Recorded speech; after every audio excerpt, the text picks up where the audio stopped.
still have my glasses on. So this is what it looks like when I'm working on the computer all the time or trying to read my phone or anything like that. The eyeballs have decided that fonts need to be 14 or more for my eyeballs. But it's also a good indication when I saw myself looking in the mirror here of why I got LASIK surgery in the first place. My ears are uneven. See how crooked these glasses are? So, there we are. Wow, that's very bright. So thanks for logging on. Hi, ladies. To this Friday event. I have a couple things that I'm going to cover as far as like housekeeping stuff.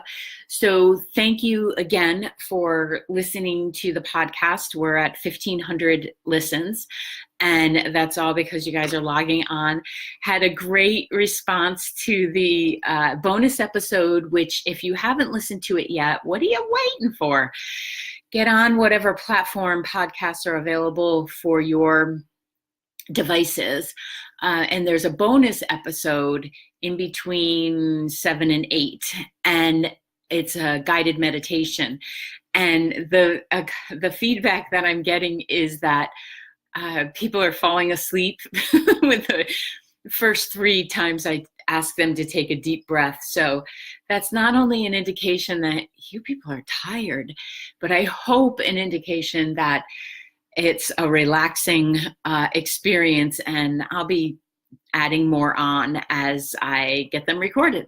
So thank you for that. I appreciate it. The online class is just about ready to be announced. I'm very excited about that. And not only because you can take it wherever you want to participate in it, but because the workbook to it is just about complete. And it's been a lot of fun for me to imagine people filling it out, because some of the stuff I've taught over the years for quite a bit of the years, I should say. And some of it is stuff that's come in that's pretty new for me. Not the context, because I've worked with clients, but the idea of working with a group is just so fun. Because when you work in group, you do get the benefit of other people's experience, their life, their knowledge. And I like to work in that context where I'll be facilitating, I'll definitely be teaching it, but there's so much brilliance that's available in the world. Here comes a tail. Hello. That we should celebrate that and all join together and support each other. So thank you for that. Another little bit, the Anchor app has the ability for you to leave me a voice message on the podcast, and then I can put that in the podcast. So if you leave a verbal review, just let me know I have permission to use it. That would be helpful. Well, if you're leaving a message of that sort, a review, probably going to use it. So, but give me permission, because I don't want to put something out there that you're that you don't want out there. Maybe you wanted me to know it privately, but it's a great service that they offer. And you can also leave a message of, I like this episode, I'd like to hear this. I mean, in addition to the other 47 ways in which to contact me, Anchor is providing another one. So yay. So the thing that's coming that I want to talk about briefly this week is the comparison game. And this has come up a lot in my own psyche. So I'm sure as a human, you've experienced it too, where you've compared yourself to where you see someone else is, or what they have. And, I think the brain is pretty much set up that way, because black, white, left, right, up, down. It likes the contrast and comparison. So I don't want to, discard that. I think it's very good, but smacked in the mouth by the tail. But it's not serving you when you're using the comparison to belittle yourself or to be tough on yourself. And this week, I've not only heard it quite a bit more from others, but I heard it from myself this morning in spin class. And there's a half marathon this weekend that I'm running on Sunday. And Josh is also running it, as well as a bunch of other friends that will be part of it. And it just so happens that I'm in the back of the pack. That's where the fun is anyway, but that I'm slow and steady. And that's my claim to fame. If you want endurance, I'm your girl. And I heard myself say that, and at the same time thought, what would you suggest a client would do, or a friend, or anything? And I'm like, it's the same 13.1 miles, whether you're running it at a 6-minute pace or whether you're running it at 11:12, which is where I hang out. So it's still 13.1 miles. Don't forget the 0.1. If you're ever talking to anyone who does half marathons or marathons, always remember the metric because it is that 0.1 or 0.2 where you are digging deep and you really get to know your pain threshold or your frustration level. So acknowledge that for those of us slightly off our rocker, but inspired enough to be out there.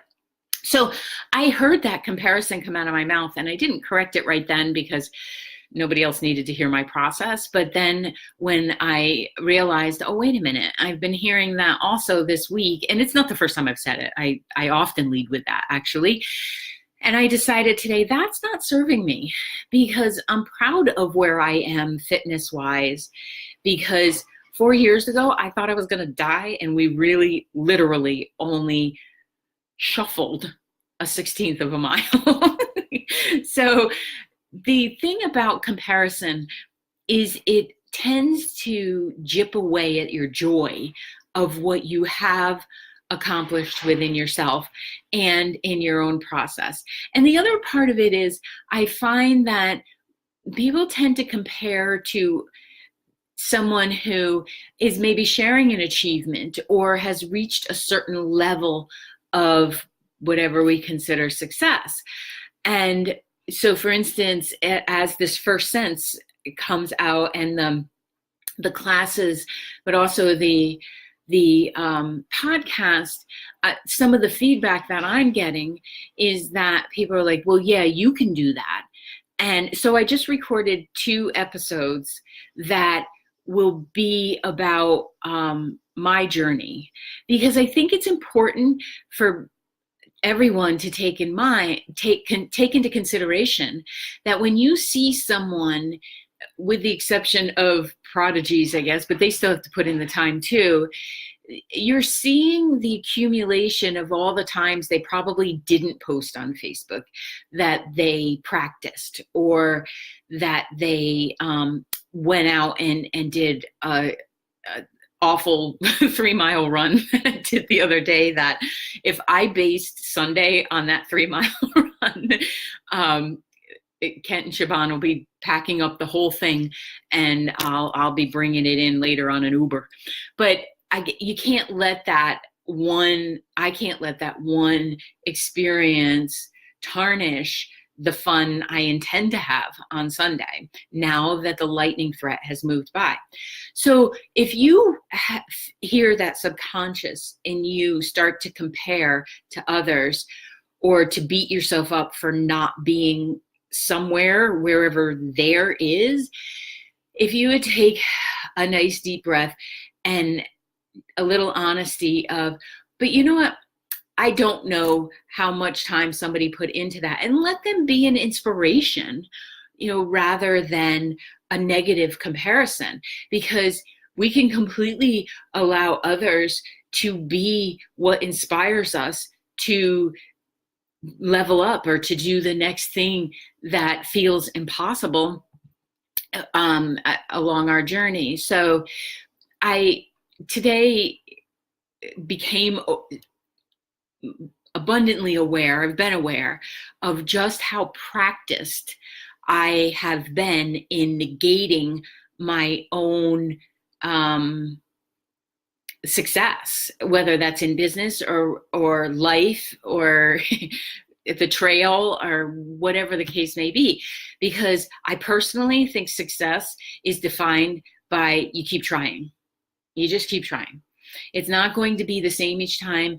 Have you ever made like a recipe or made a meal and you just threw things in? You were just throwing it all in and it ends up being the best compilation that you made, but you couldn't repeat it because you don't know what you put in. Well, that's pretty much every process. We can't exactly duplicate what we've done before without making yourself kookabonkers.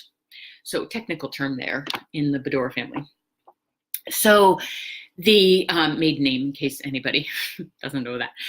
So when you hear others compare, how about we all be a champion for others and kindly say, well, okay, but that's their experience. Why don't you tell me about what you enjoy about thinking about taking a class or an advanced degree or running or knitting a new project or starting a nonprofit, whatever the subject matter is.